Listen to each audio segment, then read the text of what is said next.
물론 잘 쫓아가면 좋겠지만 개인 투자자 입장에서는 계속해서 뒷북만 칠 수 있겠거든요. 이러한 점 참고를 해두시면 좋을 것 같고 그리고 함정남 PB께서는 대외적인 변수를 짚어주셨어요. 간밤에 유럽 증시 일제히 올랐다라고 말씀해 주시면서 20일에 또 22회 통화정책 회의가 있습니다. 여기에 대한 우려감이 좀 약화된 것이 아닌가라고 말씀해 주셨는데 관전 포인트 먼저 어떤 게 될까요? 일단 어저께 끌어올렸던 그 중심의 원인에는 뭐 원자재주들이 그 중심에 있었다라고 네. 해요. 그들이 이제 뭐 그 산업용 금속 가격이 올라오면서 이쪽에 대한 긍정적인 해석들이 나오면서 원자재주를 중심으로 근데 원자재주만 오른 것이 아니라 시장이 전반적으로 다 올랐거든요. 그렇죠. 그렇다고 한다면 일단은 유럽 시장에서 좀 발목을 잡고 있었던 테이퍼링에 관련된 이슈, 그다음에 22 통화 정책에서 가장 관심을 갖고 있어야 될 그 하드 브렉시트와 관련된 우려들이 이제는 하나하나씩 완화되어 가고 있고 그 매파적인 테이퍼링에 관련된 이야기했던 것들을 이렇게 해석하는 것 같아요. 미국에서도 금리 인상을 하기 전에 금리 인상을 할 거야라고 시장에다 테스트해보는 발언들을 그 아예 앞서서 미리미리 계속 해보거든요. 네. 이번에 테이퍼링에 관련된 이야기들도 아마 그 시장이 이제 통화 정책 그 완료가 되어가는 시점을 앞두고 미리 시장을 좀 확인해보는 그런 발언이었다라고 시장에서 받아들이고 아마 별 탈 없이 무난하게 넘어갈 수 있을 것이다라는 것이 좀 시장에 선 반영된 분위기이지 않나라고 저는 보고 있습니다. 네, 그렇군요. 좀 무난하게 넘어갔으면은 네. 하는 바람입니다. 그리고 또 알아볼 주제가 달러 강세입니다. 달러 강세도 이러한 지금 말씀해 주신 이슈와 연관을 지어서 생각을 해볼 네. 수가 있겠죠. 금리 인상에 대한 우려감 때문에 물론 강세 보이지만 최근에 나타나고 있는 하드 브렉시트에 대한 우려감 때문에 달러화가 강세는 보여야 되겠지만 너무 오버슈팅하는 게 아닌가라는 그런 시각도 있거든요. 어떻게 봐야 되겠습니까? 일단 뭐 달러 인덱스는 뭐 98 수준까지 올라왔다가 네. 지금 조금 좀 조정을 좀 받는 그런 모습이 좀 나와주고 있었는데 다행히 원화도 좀 강세가 나오고 있습니다. 원화와 달러가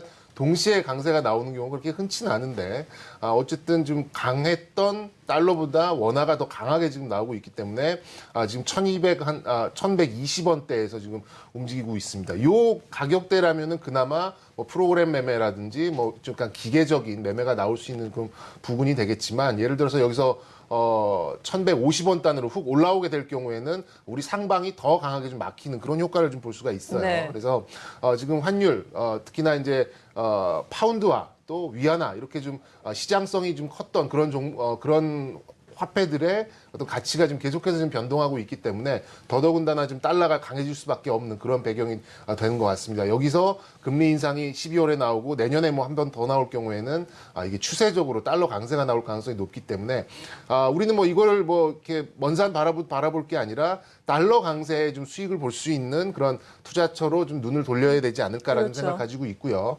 거기에 대해서는 이제 ETF를 비롯해서 강 달러가 됐을 경우 이제 결제 통화가 뭐 달러인 뭐 그런 수출주랄지 이런 쪽으로 조금 시각을 좀 돌려야 되지 않을까라는 생각을 들고 개인적으로는 달러 ETF 같은 거에 일부 좀 편입을 해두시면 달러 상승에 대한 좀 상쇄가 어느 정도 일어나서 포트폴리오가 좀 더 단단해지지 않을까라고 좀 전망해 보도록 하겠습니다. 네, 그러니까 달러 지금 오버슈팅 얘기가 나오기도 하지만 그래도 추세적인 강세는 이어져 나갈 것이니까 관심을 갖자라는 말씀이시네요. 맞습니다. 네, 자 다음 이슈 넘어가 보도록 하죠. 중소형주의 연기금 수급에 대해서 짚어주셨어요. 네네. 사실 요즘에 중소형주, 뭐 코스닥 시장 같은 경우에는 기관은 계속해서 팔고 있잖아요. 네, 그렇습니다. 연기금은 좀 다른 양상인가요? 아니면 비슷한가요?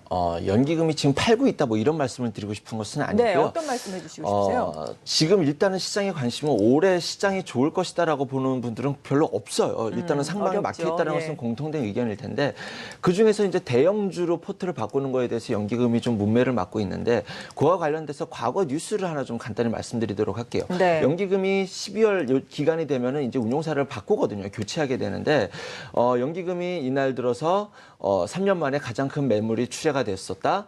그런데 그거에 대한 운용사 교체가 있었다. 그런데 단순히 연기금만 그 매물의 그 지수를 하락하는 데 원인이 된 것이 아니라 실적에 대한 부담도 시장을 하락하는 데 요인이 되었었다라는 것이 지금 최근의 분위기하고도 상당히 유사한 것 같아요. 네. 이 뉴스는 2014년 1월에 있었던 뉴스거든요. 그 시기를 바닥으로 정확하게 6개월 후에 지수는 10%가 올라가게 됩니다. 그러면 저는 큰 그림으로 보자면 지금이 연기금이 교체하면서 지금 중소형주만 교체하는 것이 아니라 대형주도 전반적으로 지금 운용사를 좀 교체하는 과정 속에서 조금 매도의 클라이막스가 나오고 있는 시점이 아닌가, 그 과도기를 지나가고 있다고 생각을 하고요. 다음 달 되면은 중소형주 펀드를 운용사를 좀 확대한다라고 하잖아요. 네. 그러면 조금 지금은 좀 고통의 시간이시겠지만 조금 긴 호흡으로 본다면 지금이 어떻게 보면 바닥을 통과하고 있는 그런 그림이 그려지는 과정은 아닐까라고 생각해 보면서 연기금과 관련돼서 좀 말씀을 드려봤습니다. 네, 앞서서 코스닥 시장 역시 지금 하반 경직은 강화되고 있다라고 말씀해 주셨는데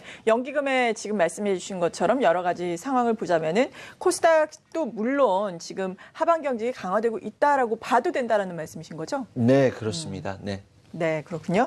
이렇게 이슈에 대해서 쭉 알아봤습니다. 동시호가 지금 양대 시장 보합권에서 출발을 할 것으로 예상 체결지수는 나오고 있습니다. 코스피는 약보합권, 코스닥은 강보합권이고요. 그리고 선물 같은 경우에는 소폭의 하락세로 출발을 할 것으로 예상은 나오고 있는 상황입니다. 과연 어느 정도에서 예상이 지수가 나올지 자세하게 알아보도록 하겠습니다. 네, 저희와 함께 확인을 해보시기 바랍니다. 동시호가 상황 보셨고요. 시초가 함께 보시겠습니다.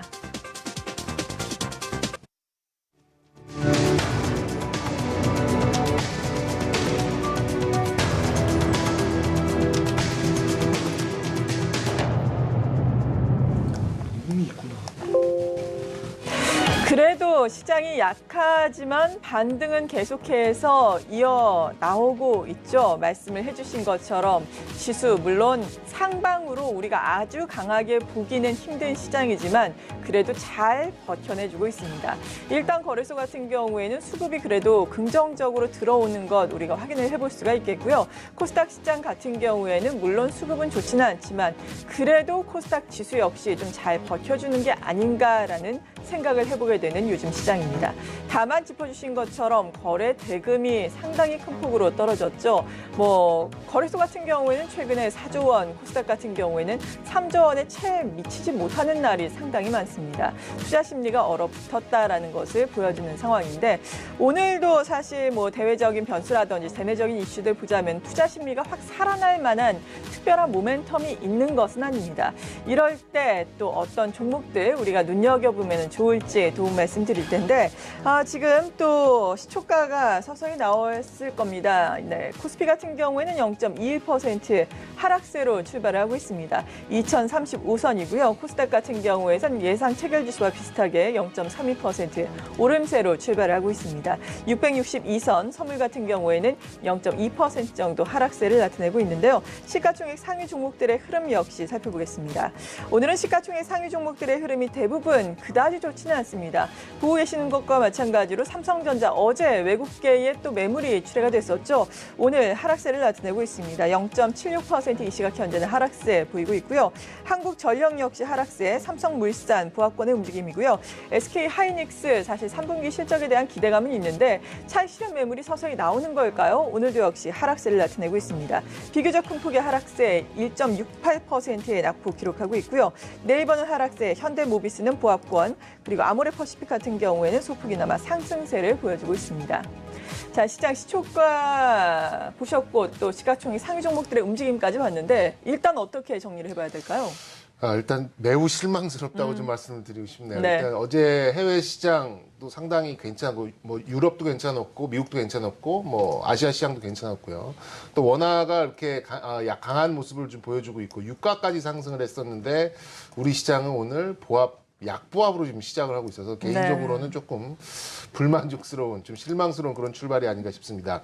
일단 기관과 외국인 현물 시장에서는 소폭 매도로 출발을 하고 있어요. 기관이 64억, 외국인이 51억 순 매도로 출발을 하고 있는데 선물 시장에서는 좀 플러스권지는 나오고 있습니다. 지금 삼성전자를 비롯해서 시가총액 상위 종목들을 워낙 많이 올려놨기 때문에 시장 베이시스가 상당히 낮아져 있는 그런 상태이죠. 그렇다 보니까 또 원화 약세가 나오는 그런 모습이 좀 나와주고 있으니까 또 외국인들 같은 경우, 기관 같은 경우에는 선물을 또 매수해주는 그러니까 시장 베이시스를 이제 형성하려는 그런 움직임이 나오고 있으면서 선물은 플러스로 나오고 있습니다만 현물이 워낙 그동안 좀 셌기 때문에 시장 베이시스가 제대로 형성이 좀 안 되고 있는 그런 특징으로 좀 보실 수가 있겠고요. 그렇다 보니까는 프로그램 비차익 순매수가 나오고 있지는 않고 차익이고 비차익이고 프로그램 매수가 지금 나오고 있지는 못하고 있네요. 상당히 좀 붙어 있는 현물과 선물이 거의 차이가 없는 모습이 좀 나오고 있기 때문에 뭐라 그럴까요? 크게 좀 뻗어나갈 수 있는 공간이 상당히 한정적이다 이렇게 좀 말씀을 드릴 수 있겠습니다. 전체적으로 보면은 코스피 시장은 시장은 파란불이 훨씬 좀 많습니다. 지금 특히나 이제 시가총액 상위 삼성전자를 제외하면은 상당히 많은 종목들이 시가총액 상위 종목들이 좀 하락으로 좀 출발하고 있는데 삼성전자는 좀 돌려 세웠어요. 한 0.25% 겨우 이제 강보합권에서 움직이고 있고요. 어제는 좀 플러스를 보였던 종목들에 좀 반대되는 움직임이 좀 나오고 있습니다. 한국전력이나 삼성물산, SK하이닉스, 뭐 현대차, 네이버까지 소폭 약세를 지금 가지고 있고 그나마 뭐 아모레퍼시픽이나 SK텔레콤, KTNG, 삼성화재 정도만 플러스권에서 좀 움직이고 있습니다. 전체적으로는 500개가 넘는 종목이 상승을 하고 있습니다만 시가총액 상위 종목들이 조금 약한 모습을 보여주고 있다 보니까 지수가 그렇게 강한 모습을 보여주지는 못하고 있는데 뭐 좀 오후 장을 좀 기대해봐야 되지 않을까 싶어요. 코스닥 시장 보죠. 코스닥은 좀 나은 상황입니다. 그가 좀 많이 좀 우려를 했었는데 셀트리온이 어제 큰 폭의 좀 반등이 나오면서 전체적으로 좀 분위기를 좀 이끌어가는 바이오 쪽의 분위기를 이끌어가는 모습이 좀 나와주고 있습니다. 셀트리온이 어제에 이어서 오늘 1% 정도 상승을 해주고 있고요. 그 밑으로 카카오나 CJ ENM, 메디톡스, 코미팜, 로엔, 뭐 SK 머티리얼즈, 바이로메드까지 코스닥의 시가총액을 구성하는 대부분 종목들이 좀 상승을 해주고 있습니다.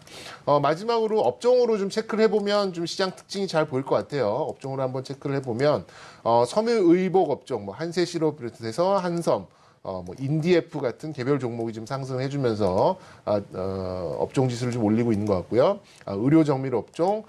최근에 신트로이카의 한 종목, 한 섹터죠. 건설 업종이 오늘도 한 0.5% 정도의 지금 강세를 좀 보여주고 있습니다. 그 밑으로 뭐 은행주, 오늘도 좀 강세를 보여주는 특징이 좀 나와주고 있고요. 코스닥 업종으로 살펴보면 코스닥 업종은 신성장 기업, 아무래도 바이오의 반등이 조금 나오면서 이쪽에서 좀 플러스가 좀 강하게 잡히고 있습니다. 바이로메드, 뭐 제넥신, 인트론바이오, 크리스탈, 아미코젠 이런 종목들이 좀 강세를 좀 보여주고 있고 출판 매체 업종, 컨텐츠 업종이죠. 로엔이나 미투원, 썸에이지 같은 종목 상승을 해주고 있고 코스닥 제약 업종도 좀 반등이 나오고 있습니다. 전체적으로 좀 요약을 하자면 해외 시장을 좀 기대서 좀 상승을 기대했습니다만 대형주 코스피 시장 같은 경우에는 약간 좀 선현물의 차나 뭐 이런 것들 때문에 조금 약세로 좀 가고 있고요. 그간 좀 눌려 있었던 코스닥 쪽에서 반등이 나오는 출발 시황이다. 이렇게 좀 요약을 드릴 수 있겠습니다. 네. 이렇게 미국발 홍풍이 불었음에도 불구하고 지지부진하게 출발하는 양대 시장입니다. 거래소가 그리고 코스닥이 지금 상승 종목이 하락 종목보다 많음에도 불구하고 상당히 뭐 투자 심리도 여전히 뭐 좋지 않다라고 볼 수가 있겠는데 함정남 PB님은 오늘 출발 어떻게 보셨어요? 저는 조금 반대되는 생각을 갖고 좀 있습니다. 괜찮다라고 보세요? 네, 저는 시장이 예. 괜찮다라고 봅니다. 사실 지수가 좋고 대형주의 쏠림이 있으면 거기에 소외된 자들의 피해도와 충격도가 상당히 클 수 있거든요. 체감할 수 있는 그 지수가 굉장히 안 좋기 때문에 오히려 지수는 그대로인데 대형주들이 지금 시가총액 상위 종목들이 조금 파란불 쪽에 있다라는 것. 네. 그것이 지금 이제 반적으로 나타나고 있는 것이 코스피나 코스닥이나 하락 종목보다 상승 종목들이 더 많습니다. 그러면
매도 신호 발생.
Yes,